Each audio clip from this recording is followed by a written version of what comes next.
Hi friends, అందరికీ నమస్తే. Welcome back to our channel. Friends, మనకు ఎల్ఐసి నుండి అసిస్టెంట్ అడ్మినిస్ట్రేటివ్ ఆఫీసర్ ఉద్యోగాల భర్తీకి నోటిఫికేషన్ అనేది విడుదల కావడం జరిగింది. సో ఈ నోటిఫికేషన్ ద్వారా టోటల్గా 8 రకాల ఉద్యోగాలను అయితే భర్తీ చేయబోతున్నారు. కాకపోతే ఎనీ డిగ్రీ మాత్రం కేవలం 350 వేకెన్సీస్కి మాత్రమే అప్లికేబుల్ అవుతుంది. మిగతా పోస్టులు అన్ని కలుపుకుంటే 1000కి పైగా ఉన్నాయి. కాకపోతే వాటికి స్పెషల్ క్వాలిఫికేషన్స్ అనేది అడగడం జరిగింది.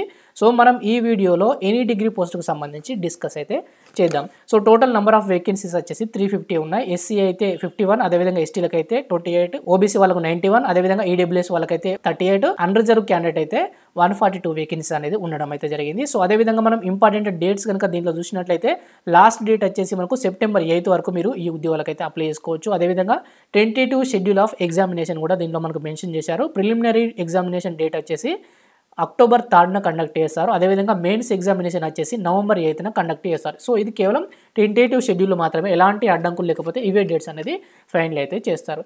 సో నెక్స్ట్ వచ్చేసి మనకు ఏజ్ చూసుకున్నట్లయితే ఏజ్ వచ్చేసి 21 ఇయర్స్ నుండి 30 ఇయర్స్ వరకు ఏజ్ ఉన్న వాళ్ళు కూడా దీనికి అప్లై అయితే చేసుకోవచ్చు. అదేవిధంగా ఎస్సీ ఎస్టీలకు 5 ఇయర్స్ ఏజ్ రిలాక్సేషన్ ఉంటుంది. ఓబీసీ వాళ్ళకు 3 ఇయర్స్ ఏజ్ రిలాక్సేషన్ అయితే ఉంటుంది. ఎస్సీ ఎస్టీలు అయితే 35 ఏజ్ వరకు వాళ్ళు కూడా అప్లై చేసుకోవచ్చు. ఓబీసీ వాళ్ళు అయితే 33 ఏజ్ వరకు వాళ్ళు కూడా అప్లై అయితే చేసుకోవచ్చు. అదేవిధంగా ఫిజికల్ హ్యాండిక్యాప్డ్ వాళ్ళకు 10 ఇయర్స్ ఏజ్ రిలాక్సేషన్ అనేది దీంట్లో ఉంటుంది. సో నెక్స్ట్ వచ్చేసి మనకు బేసిక్ శాలరీ కనుక చూసుకున్నట్లయితే ఒకవేళ మీరు ఈ ఉద్యోగానికి ఎంపికైనట్లయితే మీకు స్టార్టింగ్లోనే 88,000 రూపాయలను మీరు పొందవచ్చు. ఇది కేవలం బేసిక్ శాలరీ మాత్రమే. అన్ని రకాల అలవెన్స్లు కలుపుకుంటే మీకు 1,00,000కు పైగానే శాలరీ అనేది వస్తుంది. సో మీరు గ్రూప్ 1 కానీ గ్రూప్ 2 కానీ ఎస్ఐ కానీ కానిస్టేబుల్ కానీ ఏ ఉద్యోగానికి సెలెక్ట్ అయినా కూడా ఇంత శాలరీ అనేది మీరు పొందలేరు. చాలా మంచి ఉద్యోగం, దాదాపు అందరూ అప్లై చేయడానికి ట్రై చేయండి. సో దీంట్లో ఉన్న ఇంకొక ప్రొవిజన్ ఏంటంటే బాండ్ అండి. మీరు ఈ ఉద్యోగంలో చేరే ముందు వేరే ఉద్యోగానికి ప్రిపేర్ అయ్యే వాళ్ళైతే మీరు ఒకసారి ఆలోచించుకోవాలి. యూపీఎస్సీ కానీ గ్రూప్ 1 కానీ పోలీస్ కానిస్టేబుల్ కానీ ప్రిపేర్ అయ్యే వాళ్ళు ఒకసారి ఆలోచించుకొని దీనికి అప్లై అయితే చేయండి. ఎందుకంటే 4 ఇయర్స్ గ్యారంటీ బాండ్ అనేది మీరు తప్పకుండా ఇవ్వాల్సి ఉంటుంది. ఇక్కడ మనకు నోటిఫికేషన్లోనే క్లియర్గా మెన్షన్ చేశారు. సో నోటిఫికేషన్ పీడిఎఫ్ యొక్క లింక్ని కూడా నేను కింద డిస్క్రిప్షన్ ఇస్తాను, కావాలంటే మీరు కూడా చూడండి. గ్యారంటీ బాండ్ అనేది 4 ఇయర్స్ మీరు ఇవ్వాల్సి అయితే ఉంటుంది. 4 ఇయర్స్ లోపు మీరు ఈ ఉద్యోగానికి రిజైన్ చేసి వేరే ఉద్యోగంలో కూడా చేరడానికి అవకాశం అనేది లేదు. సో నెక్స్ట్ వచ్చేసి మనకు అప్లికేషన్ ఫీజు కనుక చూసుకున్నట్లయితే ఎస్సీ ఎస్టీ అదేవిధంగా ఫిజికల్ హ్యాండిక్యాప్డ్ వాళ్ళకు 85 రూపీస్, అదేవిధంగా అదర్ క్యాండిడేట్స్ ఓబీసీ కావచ్చు, అదేవిధంగా ఓసీ కావచ్చు, జనరల్ కావచ్చు, అందరూ కూడా 700 రూపాయలు అయితే చెల్లించాల్సి ఉంటుంది అప్లికేషన్ ఫీజు. సో నెక్స్ట్ వచ్చేసి మనకు సెలక్షన్ ప్రాసెస్ అనేది మనకు 3 స్టేజ్లో ఉంటుంది. ఒకటి ప్రిలిమ్స్ ఎగ్జామినేషన్, అదేవిధంగా మెయిన్స్, అదేవిధంగా ఇంటర్వ్యూ కూడా కండక్ట్ అయితే చేస్తారు. సో ఫస్ట్ ఆఫ్ ఆల్ వచ్చేసి మనకు ప్రిలిమ్స్ ఎగ్జామ్కి సంబంధించిన సిలబస్ కనుక చూసినట్లయితే రీజనింగ్ నుంచి మనకు 35 క్వశ్చన్స్ వస్తాయి. అదేవిధంగా ఆప్టిట్యూడ్ నుంచి 35 క్వశ్చన్స్ వస్తాయి, అంటే టోటల్గా 70 మార్క్స్. సో ఇక్కడ మనకి ఇంగ్లీష్ అని కూడా మెన్షన్ చేశారు. ఇది 30 మార్క్స్ 30 క్వశ్చన్స్. కాకపోతే ఇది కేవలం క్వాలిఫైయింగ్ నేచర్ మాత్రమే. సో దీన్ని మెరిట్లోకి తీసుకోబడదు. ఇంగ్లీష్కి సంబంధించిన మార్క్స్ అనేది మెరిట్లోకి తీసుకోరు. కేవలం ఎస్సీ ఎస్టీలు అయితే 9 మార్క్స్ వస్తే సరిపోతుంది. అదేవిధంగా అదర్స్ అయితే 10 మార్క్స్ వస్తే సరిపోతుంది. 11 వచ్చినా కూడా మీకు మెరిట్లో అది యాడ్ అయితే అవ్వదు. సో అదేవిధంగా ఇక్కడ రీజనింగ్ ఎబిలిటీకి సంబంధించి 35 మార్క్స్లో మీకు మినిమంగా ఎస్సీ ఎస్టీలు అయితే 16 రావాలి. అదేవిధంగా అదర్స్ అయితే 18 మార్క్స్ అనేది మినిమం అనేది మీరు క్వాలిఫై కావాల్సి ఉంటుంది. అదేవిధంగా ఆప్టిట్యూడ్లో కూడా మీకు 16, ఎస్సీ ఎస్టీలు అయితే 16 మార్క్స్ రావాలి, అదర్స్ అయితే 18 మార్క్స్ అనేది రావాలి. సో కేవలం ఈ మార్క్స్ వస్తే మెయిన్స్కి క్వాలిఫై కూడా అయినట్టు కాదు. మెరిట్ ఆధారంగానే ఫైనల్కి సెలెక్ట్ చేస్తారు.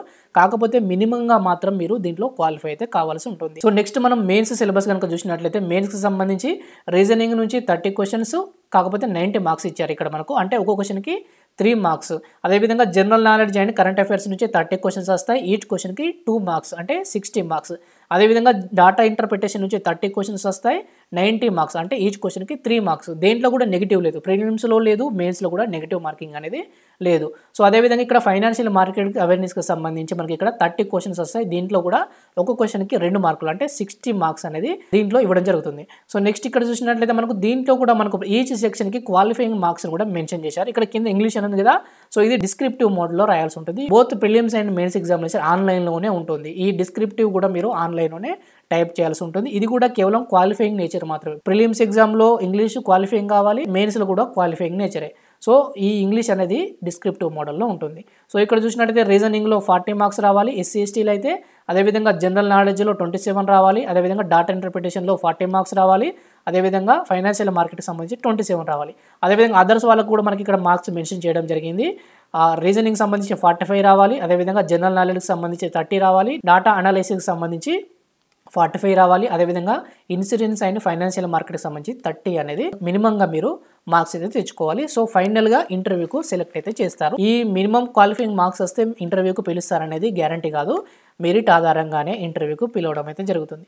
సో నెక్స్ట్ చూసినట్టయితే మనకు దీంట్లో ఇంటర్వ్యూలో కూడా మనకి ఇక్కడ మినిమం మార్క్స్ అనేది మెన్షన్ చేశారు. మినిమం మార్క్స్ అనేది మనకు ప్రామాణికం కాదు, మెరిట్ ఆధారంగానే ఉద్యోగం అనేది ఇస్తారు. కాకపోతే మినిమం క్వాలిఫైయింగ్ అనేది జస్ట్ మెన్షన్ చేశారు. సో ఇక్కడ చూసినట్టయితే ఇంటర్వ్యూకి సంబంధించి చూసినట్టయితే 60 మార్క్స్కి గాను ఓబీసీ వాళ్ళకు 30 రావాలి, అదర్స్ అయితే 27 వస్తే సరిపోతుంది. ఓబీసీ వాళ్ళకు 30, ఎస్సీ ఎస్టీ ఫిజికల్లీ హ్యాండిక్యాప్డ్ వాళ్ళకైతే 27 మార్క్స్ అనేది మీరు ఇంటర్వ్యూలో మినిమంగా గెయిన్ చేయాలి. ఫైనల్గా మెరిట్ ఆధారంగానే ఉద్యోగం అనేది ఇస్తారు, కాకపోతే మినిమం మార్క్స్ అనేది గెయిన్ చేయాల్సి ఉంటుంది. సో ఇది అండి ఈ నోటిఫికేషన్ సంబంధించి. ఇంకేమైనా డౌట్స్ ఉంటే కింద కామెంట్లో అడిగే ప్రయత్నం చేయండి, రిప్లై ఇస్తాను. Thank you friends, thank you.